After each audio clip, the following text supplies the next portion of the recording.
அன்பார்ந்த அனைத்து ஜாதகர்களுக்கும் 12 ராசிக்காரர்கள் எந்தெந்த நேரத்தில் அவருடைய வலிமை இருக்கும், இரவிலா பகலிலா என்பதை இந்த சிறு காணொளியில் நான் விளக்கி கூறியிருக்கின்றேன்.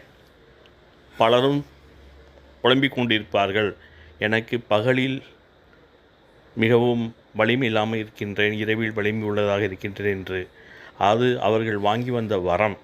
அந்தந்த ராசிக்காரர்களுக்கு பகலில் பலம் இருக்கும், சில ராசிக்காரர்களுக்கு இரவில் பலம் இருக்கும்.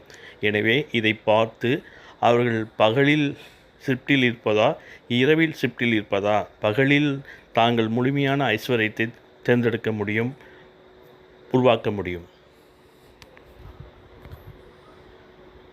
மேசராசி வலிமை இரவில், ரிஷபராசி வலிமை இரவில், மிதுன ராசி வலிமை இரவில், கடகம் ராசி வலிமை இரவில், சிம்ம ராசி வலிமை பகலில், கன்னி ராசி வலிமை பகலில், துலாம் ராசி வலிமை பகலில், விருச்சிகம் ராசி வலிமை பகலில், தனுசு ராசி வலிமை இரவில், மகரம் ராசி வலிமை இரவில், கும்ப ராசி வலிமை பகலில், மீனம் ராசி வலிமை பகலில். நன்றி.